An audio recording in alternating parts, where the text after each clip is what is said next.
हमारी देश की हर नागरिकों को गणेश चतुर्थी की बधाई भी देना चाहते हैं और सत्ता पक्ष और विपक्ष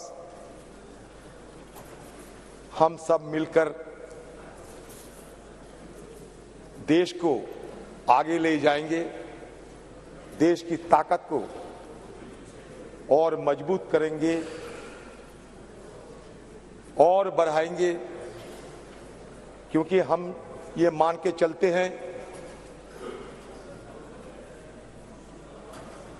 मंजिल की पार कर नया मंजिल की तलाश कर, तुझे अगर दरिया मिल जाए तो समुंदर की तलाश कर। ये हिंदुस्तान एक दिन में नहीं बने, हजारों लाखों शहादतों की चलते खून पसीना बहाने की चलते हमारे देश आजाद हुई थी। और इसलिए सारे सदन की तरफ से उन सारे हमारे देश की आजादी लाने में जो अपना खून पसीना बहाया, मेहनत की, दिन रात एक करते हुए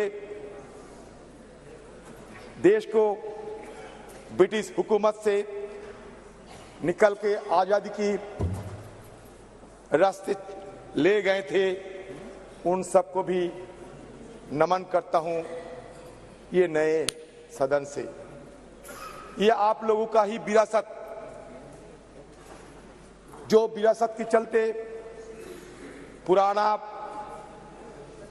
संसद भी हमें देखने को मिला और वही विरासत को आगे ले चलते नया संसद में हम सब मिलकर काम करेंगे, प्रयास करेंगे। यही मनसा के साथ ये नया सदन में पैर रखे हैं। मैं ये पहली बार इसके अंदर आते हैं, किसी ने पूछा था कि एक बार चलो नया सदन को देख लिया करो। मैंने कहा नहीं, अगर जाना है तो सीधा सदन के अंदर ही जाएंगे और उसके बाद धीरे धीरे सदन के हर कोने से परिचित होंगे। से नया सदन की ये कल्पना ये नहीं है सर। हमारे पूर्व लोकसभा की सांसद श्रीमती मीरा कुमार जी, उन्होंने पहले ये मुद्दा उठाई थी। उन्होंने ये भी कही थी कि हमारे जो भवन वो चुप से हुए रोते हैं, साइलेंटली वीपिंग। हमारे और एक महिला लोकसभा की अध्यक्ष रही, सुमित्रा महाजन, भी ये गुहार लगाते थे कि हमें नया एक संसद, एक नया भवन की जरूरत है, क्योंकि बहुत सारे खामियां धीरे धीरे निकल आते हैं। अच्छा हुआ देर सवेर नया संसद हमें मिले हैं और इस सरकार जो आज सत्ते पे है, इन्हीं सरकार की इस पहल की चलते नया सदन बने हुए हैं। तो इसमें हम ये सबका है, ये कोई पार्टी के नहीं, कोई व्यक्ति के नहीं, सबका है। हमारे पूर्व प्रधानमंत्री जवाहरलाल नेहरू कहते थे कि देश में कार्टिज्म नहीं होना चाहिए, कोई व्यक्ति पूजा नहीं होना चाहिए, देश सबका है। ये सिर्फ एमपी का नहीं है, ये देश, ये पार्लियामेंट सिर्फ एमपी का नहीं, हिंदुस्तान के हर नागरिकों की इसमें हिस्सा है। तो ये हमारे देश की संपदा माना जाता है। अटल जी भी कहते थे, होने ये ना होने की ये क्रम इसी तरह चलता रहेगा, हम रहेंगे, ये भ्रम भी सदा पलते रहेंगे। तो स्वाभाविक रूप से कोई यहां हो या ना हो, हमारा ये ट्रेडिशन, ये विरासत, ये चलते रहेंगे। जितने दिन ये देश हिंदुस्तान है, उतने दिन ये हमारे ये विरासत, आज हम कल दूसरों ने ये लेते आगे निकलेंगे। सर, मैं सर्वप्रथम हमारे प्रधानमंत्री जी और आप सबके सामने मैं एक बात कहना चाहते हैं, जो भी करे आप लोग ये मान के चलिए कि हमारे लिए संविधान सर्वोपरि है। ये संविधान मान लीजिए हमारे लिए गीता, कुरान और बाइबल से कमी नहीं है। ये संविधान जिसमें लिखा हुआ है सत्यमेव जयते, ट्रूथ ऑलवेज प्रिवेल्स। हम भी चाहते हैं कि सत्य की मार्ग पर हम आगे निकले और हमारे देश को सारे दुनिया में हम रोशन करें। सर, ये संविधान में ये लिखा गया पहली पन्नों में, जिसको हम कहते हैं कि preamble.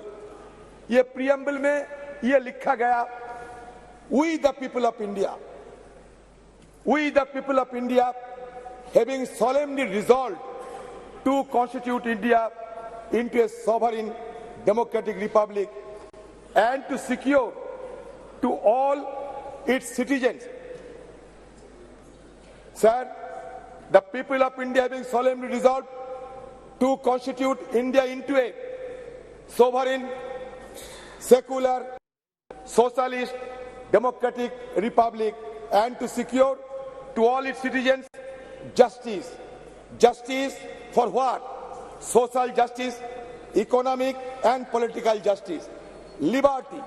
Liberty for what? Liberty of thought, expression, belief, faith and worship. Sir, हो गया सर? प्रधानमंत्री तो काफी बोले सर, कुछ बोलने दो। आप पर इजाजत दो यहाँ से बैठ के। सर, संविधान पढ़ रहा हूँ ना सर। आप पढ़े ना संविधान? Sir, equality for what? Equality of status and of opportunity and to promote among them all fraternity. Fraternity for what? Assuring the dignity of the individual and the unity of the nation. In our Constituent Assembly, this 26th day of November 1949, do hereby adopt, enact and give to ourselves this Constitution. Sir, मैंने इसलिए पढ़ा, इसमें लिखा है we the people of India. ये नहीं लिखा गया कि ये हिंदू, ये मुसलमान, ये क्रिश्चियन, ये जैन, अलग अलग किसी ने ये प्रस्ताव पारित करते हैं। समग्र मिलके we the people of India मतलब सारे देश की, सारे भारत की, सारे इंडिया की, सारे हिंदुस्तान की, सब मिलके ये शपथ लिए गए थे। सर, हमारे आर्टिकल 395 आर्टिकल इसमें शामिल किए गए थे। उसमें जब पहला आर्टिकल, उसमें यह लिखा जाता है कि India that is Bharat shall be A union of state. मतलब भारत और इंडिया के बीच कोई अंतर नहीं है। जो भारत होते हैं वो इंडिया है, जो इंडिया होते हैं वो भारत है। हम जबरदस्ती किसी बहाने इसके अंदर दरार पैदा करने की कोई कोशिश ना करे तो बेहतर होगी, क्योंकि कुछ जगह में ये आशंका फैला जाते हैं कि हमारे देश में हिंदुत्व की तो बात हम सुनते ही है, लेकिन इसके साथ साथ हिंदुत्व बात भी आ जाएंगे क्या, ये आम लोगों में ये चर्चा है। मैं सबको संज्ञान में ये लाना चाहते हैं, क्योंकि ये मुद्दा हमारे देश के लिए ठीक नहीं होगा, क्योंकि हमें हमारी संविधान में ये ऑफिशियल जो लैंग्वेज है, ये 22 ऑफिशियल लैंग्वेज सब हमारे देश की लैंग्वेज है। तो कोई दरार पैदा करने की कोई कोशिश ना होने से बेहतर होगी, ये मैं जरूर आपसे मांग करता हूं। सर, सर्वप्रथम और एक बात कहना चाहते हैं। सर, प्रधानमंत्री जी G20 और शुरुआत तो किए थे राष्ट्रपति जी की भाषण के साथ साथ पार्लियामेंट में नो कॉन्फिडेंस, उसके बाद G20 को तो हम देखे, हर दिन देखते ही हैं। आज सदन में भी देखे, दोनों लोकसभा में भी देखे, सेंट्रल हॉल में भी देखे, यहाँ भी देखते हैं। प्रधानमंत्री जी की हर भाषण सुनते सुनते मान लीजिए कि हमारा जहन में सिमट गए हैं। मैं इसलिए यह कहना चाहते हैं अभी कि सर देखिए, ये सदन की गरिमा की बात किया जाते हैं, लेकिन कम से कम सरकार कम से कम ये कभी सोचे हैं कि हमारे ये सदन में स्पीकर है लेकिन डेप्यूटी स्पीकर नहीं है? क्यों? ये पहली बार आजादी के बाद, संविधान रचना होने के बाद पहली बार हमारा ये सदन में स्पीकर साहब है लेकिन डेप्यूटी स्पीकर नहीं है। क्यों? ये हम सबको सर अगर बोलने देंगे तो मैं बोलूंगा सर। अब समय सर ये तो सर यही तो हमारा मांग उधर भी थे इधर भी है, इसीलिए कभी कभी हम थोड़ा जोर आवाज करते हैं, हमारा आवाज रुकने के लिए पूरा अपने बढ़ा दिए सारे बहुत ऊंचा कर दिया, हमें कोई अगर बात वहां तक पहुंच ना पाए। सर मैं ये कहना चाहते जो आरक्षण की बात हमारे प्रधानमंत्री जी अभी अभी कहे हैं, मैं ये कहना चाहते कि महिला आरक्षण 1989 में जब राजीव जी प्रधानमंत्री थे तब स्थानीय निकायों के चुनाव में उन्होंने 1/3 आरक्षण महिलाओं के लिए सुनिश्चित किया था। तत्पश्चात कांग्रेस की सरकारों ने लगातार प्रयास किया कि महिला आरक्षण का बिल पास हो, कानून बने, लोकसभा एवं विधानसभाओं के लिए भी 1/3 आरक्षण के लिए राजीव जी की सरकार। देखो प्रधानमंत्री जी कह रहे थे कि व्यवहार से पता चलेगा कौन कैसा व्यवहार करता है, प्रधानमंत्री खुद अब देख लो, प्रधानमंत्री का अपमान कर रहे हैं आप लोग। प्रधानमंत्री खुद आप लोगों को सिखाता कि व्यवहार की उल्टा व्यवहार करते हैं। सर हो गया, राजीव जी की सरकार, नरसिम्हा राव जी की सरकार, फिर डॉक्टर मनमोहन जी की सरकार, अलग अलग सरकारों ने अलग अलग समय पर अपनी हैसियत के अनुसार उसको पास कराने की प्रयास किया। कभी राज्यसभा में पास होता था, लोकसभा में नहीं होता था, कभी लोकसभा में होता था, राज्यसभा में गिर जाता था। डॉक्टर मनमोहन सिंह की सरकार के वक्त जो ये बिल आया वो आज तक जीवित है, राज्यसभा में पास हुआ है। हमारी CWC कांग्रेस कार्य समिति की बैठक में जो रेजोल्यूशन पास हुआ, प्रस्ताव पारित हुआ, उसमें ये मांग की गई है कि ये जो आने वाले विशेष सत्र है उसमें महिला आरक्षण की उस बिल को पास किया जाए, पारित किया जाए। ये बहुत महत्वपूर्ण है, ऐतिहासिक है। आपको ज्ञान है कि पूर्व कांग्रेस अध्यक्षा श्रीमती सोनिया गांधी ने पत्र भी लिखा था हमारे प्रधानमंत्री जी को, पत्र लिखा था। हम फिर से उस मांग को इस प्रस्ताव के जरिए दोहराते हैं। अच्छा हुआ सर बात तो बहुत कुछ है। प्रधानमंत्री जी सिंगल दिखा रहे थे, आप बोलना बाद में, अभी बाद में बोले सर। महिला आरक्षण, प्रधानमंत्री सिंगल दिखा रहे थे महिला आरक्षण बिल के समय। आज तो स्वागत कर दे आपके, ये सिंगल सदन में स्वागत कर दे आज तो। सर सिंगल दिखा रहे थे सर, ये सिंगल की इतिहास बता देता है last. No sir India attend, sir ये सुनिए, ये इतिहास सुनिए।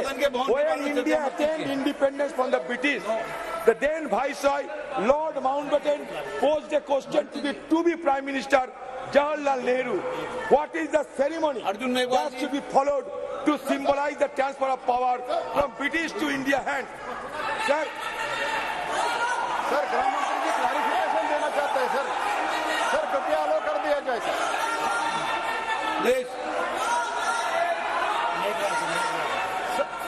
माननीय गृह मंत्री जी, मैं माननीय अधीर रंजन जी ने 2 चीजें फैक्चुअली इनकरेक्ट कही है, या तो वो विड्रॉ करे या तो आपने सदन के टेबल पर उसको रखवाना चाहिए। एक, महिला आरक्षण बिल लोकसभा में पास हुआ था, कभी पास नहीं हुआ। और 2, कि ये बिल पुराना लोकसभा में लंबित है। ये बिल 2014 में ही लोकसभा को विघटन के साथ ही ये बिल निरस्त कर दिया गया।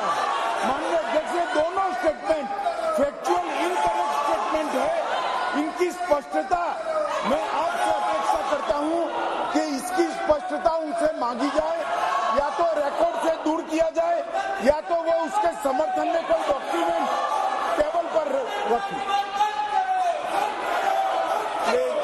अर्जुन मेघवाल जी, आप जब एक मिनट आप सीट बैठे, आप कंक्लूड कर दो प्लीज, बेटे कंक्लूड करो आप प्लीज। पहला दिन है, इतना बात बोलते हैं पहले दिन है, आप प्लीज अपनी सीट बैठे कंक्लूड करें आप। अधीर रंजन जी धन्यवाद देते हैं। Sir, Lord Mountbatten posed a question to the to-be Prime Minister Jawaharlal Nehru. What is the ceremony that should be followed to symbolize the transfer of power from British to Indian hands? Nehru then consulted Raja Gopalachari, commonly known as Rajaji, who went on to become the first Viceroy of India. Rajaji identified the Chola model, where the transfer of power from one king to another was sanctified and blessed by high rulers. The symbol used was the handover of Sengal or scepter from one king to his successor. A golden scepter was crafted by Bhumidhi Bangaru Chetty, a famous jeweler in the Madras presidency. The makers of the Sengal, Bhimudi Etarajulu and Bhumudi Sudhakar, are living in Chennai. Sir, इतिहास बता रहा हूँ, कुछ नहीं. On August 14, 1947, the deputy high priest of Thirubhadu Thurai Adiman, Nagasaram player Rajaramti Pillai and Odhuvar, a person who sings devotional songs in Tamil temples, were flown to Dil capital from the then Madras presidency. The ceremony was conducted as per Tamil tradition, and the Sengal was handed over to Nehru at his house. Okay. इसमें नई बात कुछ नहीं है sir, ये लेकर ऐसा sir बनाया जाता है माहौल कि ये कुछ नई आजादी हुए हैं हमारे देश में, कुछ नहीं कुछ हो रहे हैं। सर, मैं बहुत सारे सलाह है सर, मैं सिर्फ एक बात कहना चाहते हैं कि ये सदन, ये ऐसा मत समझिए कि ये ईंट काट और पत्थर की सदन है सर। ये सदन, it is not built with bricks and mortars only. It is the soul of our India. The soul which was long suppressed, find utterance in the wake of attaining independence. Sir, again I am saying that soul should not be suppressed again by any design. That is my view. And I am concluding the speech because sir, I do not find the adequate time to make my point further. गृह मंत्री जी, अध्यक्ष जी, मेरा व्यवस्था का प्रश्न है। माननीय अधीर रंजन जी ने जो कहा वो फैक्चुअली इनकरेक्ट है कि पुराना बिल अभी भी जीवित है। मेरी स्पष्ट जानकारी है कि पुराना बिल लैप्स कर गया है। अधीर रंजन जी ने जो कहा है उसके समर्थन में उनके पास कोई डॉक्यूमेंट है तो टेबल पर रखने चाहिए। एक, या तो उन्होंने स्टेटमेंट विड्रॉ करना चाहिए। दूसरा, उन्होंने कहा कि इस बिल को लोकसभा ने भी कभी पारित किया था राजीव गांधी जी के समय में, कभी नहीं हुआ है। माननीय अध्यक्ष जी, ये दोनों चीजों को माननीय